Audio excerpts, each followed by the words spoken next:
हाय बच्चों, कैसे हो आप लोग। आई होप सब अच्छे होंगे। आज हम शुरू करने जा रहे हैं एमपी बोर्ड क्लास 5th की एनसीईआरटी की हिंदी।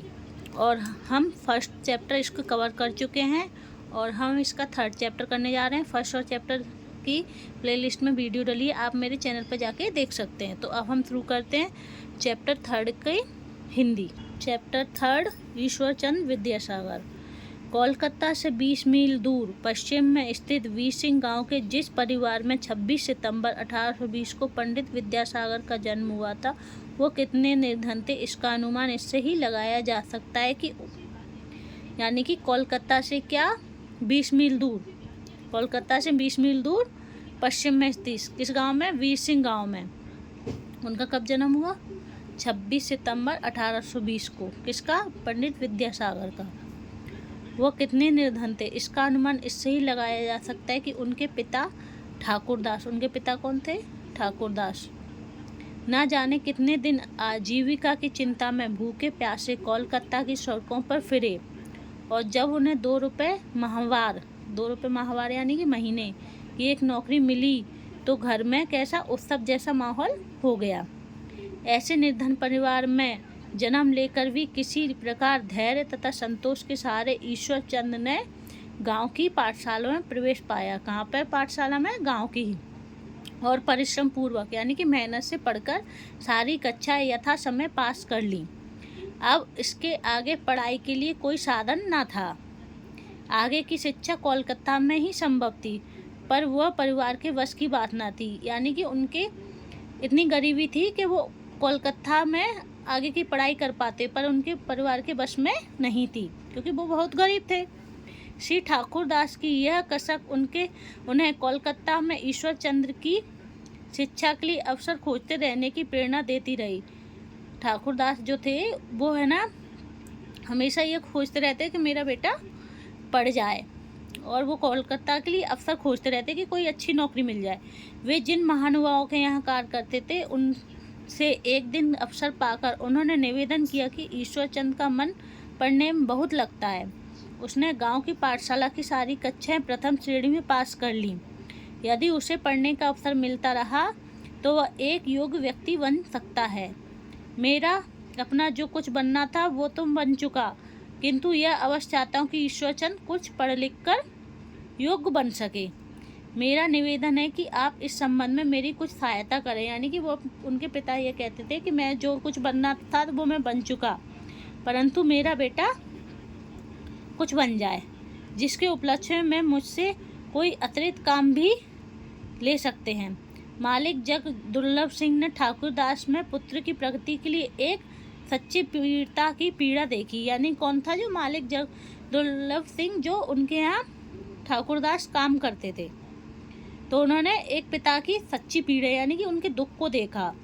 उन्होंने एक अच्छे मनुष्य के नाते सहायता करने का वचन दिया और बच्चों को देखने की बात कही।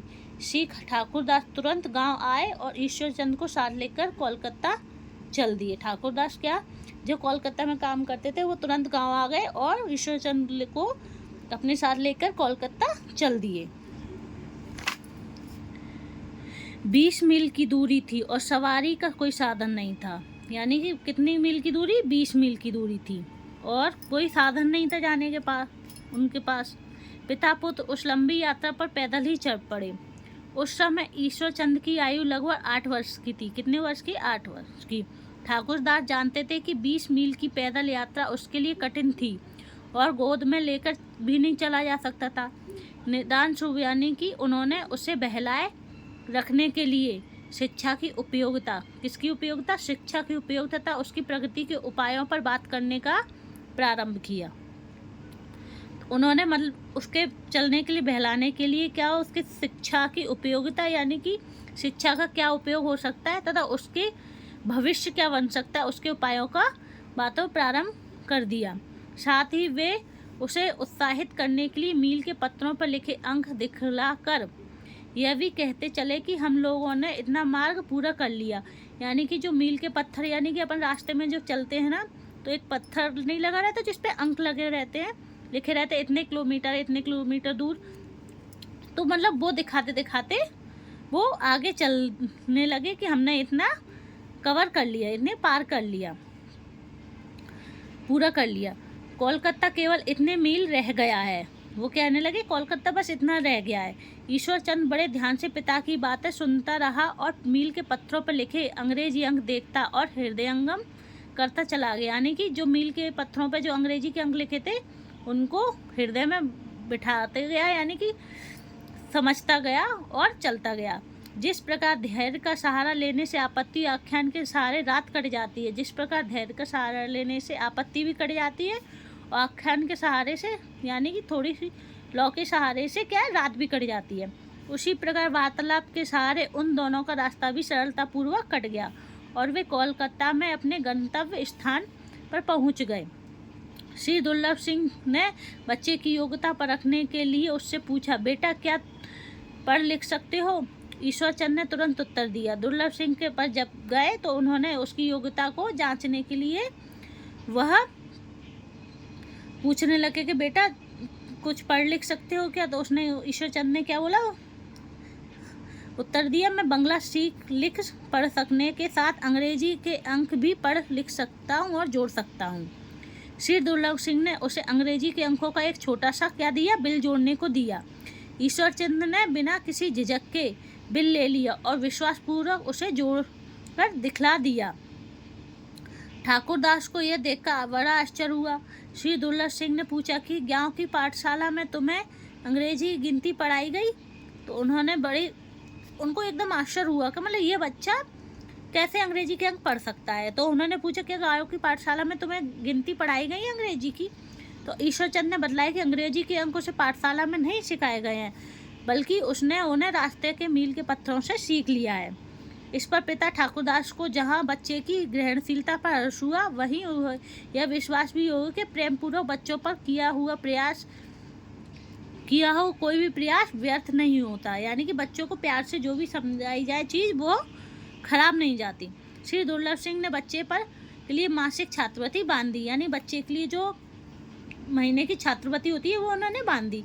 श्री ईश्वर चंद जी इतने निर्धन थे कि आधा पेट भोजन तो मामूली बात थी, सप्ताह में 2 बार निराहार भी रहना पड़ता था। ईश्वर चंद के इतने गरीब थे कि रोज का खाना तो नहीं मिलता था मुश्किल से, बल्कि उन्हें हफ्ते में 2 बार भूखा तक रहना पड़ता था। तथापि वे हृदय से इतने उदार और दयालु थे कि अपनी छात्रवृत्तियों का अधिकांश भाग निर्धन विद्यार्थियों की सहायता में खर्च कर देते। वो इतने निर्धन होते हुए भी, यानी इतने गरीब होते हुए भी, वो अपनी छात्रवृत्ति का कुछ भाग किस में खर्च कर देते, गरीब बच्चों की सहायता के लिए खर्च कर देते थे। जब वे किसी विद्यार्थी को फटे पुराने कपड़े पहनने देखते थे तो उनको ऐसा लगता था मानो उनका भाई ही कपड़ों के अभाव में चिथड़े लपेटे हैं। जब किसी बच्चे को वो फटे हुए कपड़े पहने देखते था तो वो उनको ऐसा लगता था कि उनका भाई ही आगे ऐसे फटे कपड़े पहना हुआ है। उनका हृदय सहानुभूति से भर जाता और वो तुरंत उसके लिए कपड़े बनवा देते। गरीब विद्यार्थियों की शिक्षण शुल्क पुस्तकें खरीद कर देने में उन्हें बड़ा आत्मसुख मिलता था। यानी कि गरीब बच्चों के लिए किताबें वगैरह खरीद कर देने में उन्हें बहुत ही संतुष्टि मिलती थी। इस प्रकार यथासंभव वे सबकी सहायता करते थे। अपने पाठ पूरा कर लेने के बाद जो समय, यानी कि अपनी पढ़ाई पूरा कर लेने के बाद जो समय शेष बचता उसमें वे कमज़ोर विद्यार्थियों को पढ़ाया करते थे। जब वो समय खाली रहता था समय उनका, तो कैसे बच्चों को जो कमज़ोर था, जो जिन्हें पढ़ना नहीं आता था, पढ़ नहीं पाते थे, उन्हें पढ़ाते थे। उनकी सदैव ये इच्छा रहती थी कि सारे विद्यार्थी पढ़ने में तेज बने और अच्छी श्रेणियों से पास हों। वेदांत तथा दर्शन शास्त्र की योग्यता प्रयोगिता में सर्वप्रथम आकर ईश्वर चंद ने सैकड़ों रुपयों की नगद पारितोषिक एवं प्रशंसा पत्र प्राप्त किए। यानी कि वेदांत तथा दर्शन शास्त्र की योग्यता और जो प्रतियोगिता होती है, यानी कि परीक्षा होती है, उसमें उन्हें नगद पुरस्कार और प्रशंसा पत्र प्राप्त हुए। भारत के महान विद्वानों ने एक सभा करके, भारत के जो महान विद्वान थे जिसमें जो उन्होंने एक सभा की, उसमें ईश्वर चंद का अभिवंदन किया और सर्वसम्मति यानी सबके सहायता से, सबकी राय के अनुसार उन्हें विद्यासागर की उपाधि दी। उस समय उनकी आयु 19-20 साल से अधिक ना थी। उनकी आयु किससे अधिक ना थी? 19-20 साल से। तब से ही विश्वचंद्र विद्यासागर के नाम से प्रसिद्ध हो गए और तब जाकर वह विद्यासागर के नाम से प्रसिद्ध हो गए। यह कहानी आचार्य श्री राम शर्मा द्वारा लिखी गई है। ठीक है, और अब हम इस वीडियो को यहीं ख़त्म करते हैं। अगले वीडियो में हम इसके क्वेश्चन आंसर ये सब करेंगे और बाकी ये सब क्वेश्चन आंसर भी कवर करेंगे। आई होप आपको यह वीडियो पसंद आई हो। अगर आपको यह वीडियो पसंद आई हो तो लाइक और सब्सक्राइब ज़रूर करके जाइए और आप अच्छे से पढ़ती है जी। बाय।